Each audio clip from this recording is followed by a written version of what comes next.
Bonjour à tous, c'est Gaëlle de Porter Bébé en toute confiance. Aujourd'hui, je vous propose une variante de l'enveloppé croisé que je vais réaliser avec une écharpe taille 4, donc base -2. C'est une écharpe de 3,60 m. Alors, c'est un nœud qu'on va réserver à un bébé qui a un bon écart de hanche, de préférence qui attrape ses pieds. Je vais vous le proposer dans une version avec un leg pass pour venir sécuriser l'assise. L'enveloppé croisé, c'est un nœud qui est un petit peu plaquant. Et juste le nouer sous les fesses ou le nouer sous le côté, il y a un petit risque de décapsulage. Même, enfin, un peu plus qu'un petit risque. Donc du coup, j'y suis pas hyper favorable, même si ça reste possible. Je préfère vous proposer cette variante, où en plus on aura la possibilité de déployer un pan sur le dos de bébé et d'avoir un petit peu plus de confort. Moi, je vais le réaliser là avec un nœud coulant. Donc, il y a un tuto détaillé du nœud coulant sur la chaîne. Je vous le mettrai en lien à la fin. Vous pouvez le réaliser avec un double nœud classique. L'avantage du nœud coulant est que si vous allaitez, vous allez pouvoir faire monter et descendre bébé à hauteur de sein. Il y a la possibilité aussi, quand on maîtrise bien, de descendre le nœud, de sortir son bambin, de le laisser marcher, de garder l'écharpe sur soi et de venir le réinstaller. Donc on va être sur un départ qui est décentré avec un pan court et un pan long. De préférence le pan court, faites en sorte que ce soit le pan qui est en dessous dans votre dos.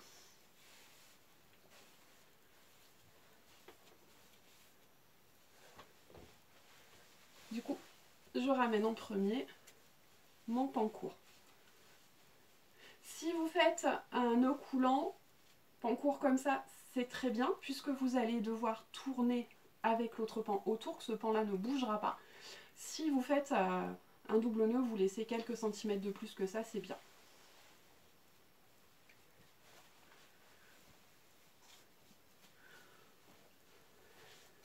On fait toujours attention de ne pas vriller son écharpe, puisque ça gêne vraiment le serrage.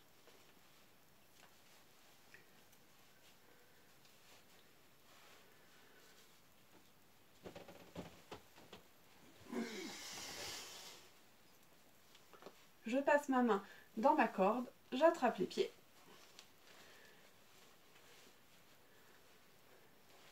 Et je viens installer mon bébé sur la corde.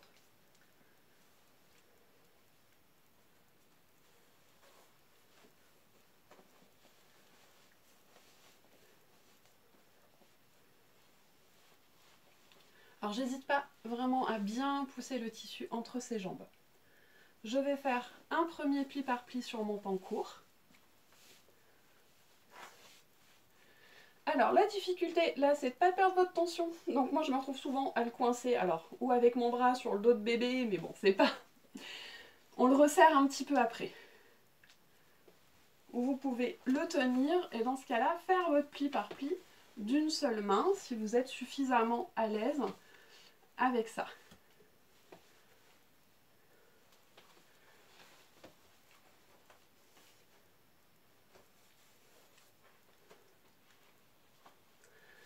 Donc là, je suis passée au creux de son genou, ici.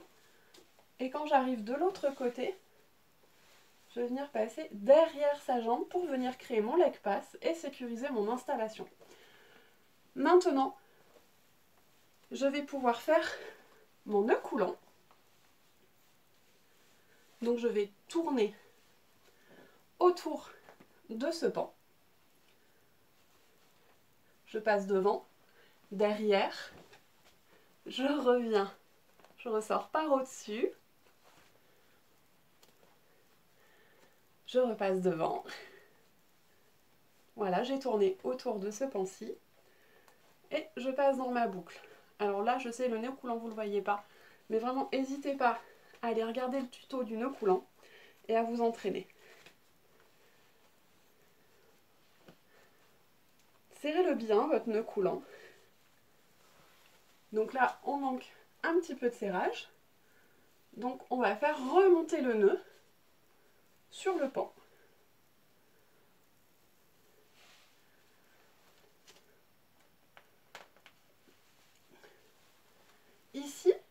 le souhaite, on peut venir déployer sur les fesses de bébé. Ce qui amène un petit peu de soutien. Ou alors, au choix, on peut le laisser comme ça. Je vous disais, si on le souhaite, on peut allaiter. Donc on va pousser le nœud pour faire descendre bébé à hauteur de sein. Et quand on a fini, on va le remonter. Voilà, j'espère que ce tuto vous aide. Sur le nœud coulant, entraînez-vous. Et puis, si pour vous c'est plus simple de faire un double nœud classique, allez-y. Personnellement, c'est un nœud que j'ai bien aimé avec ma bambine. Elle descendait, je gardais l'écharpe sur moi, je la remettais. Elle était lourde, je déployais. Alors quand on déploie, pas hésiter à aller faire une petite volte pour resserrer un petit peu. Voilà, j'ai tellement serré que je n'y arrive pas. Mais voilà, c'est quelque chose de possible, ou alors dans l'autre sens. Hein. Une volte ouverte, ça marche très bien aussi. Ouais, j'ai bien serré en fait. J'ai fait un bon serrage. Donc voilà, si vous avez du mou ici, vous resserrez avec une volte, vous n'hésitez pas.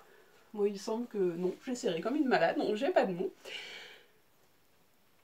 Voilà, alors vous voyez du fait qu'il y ait Slack Pass ici, ça demande vraiment un bon écart de hanche. Donc faites attention à ça.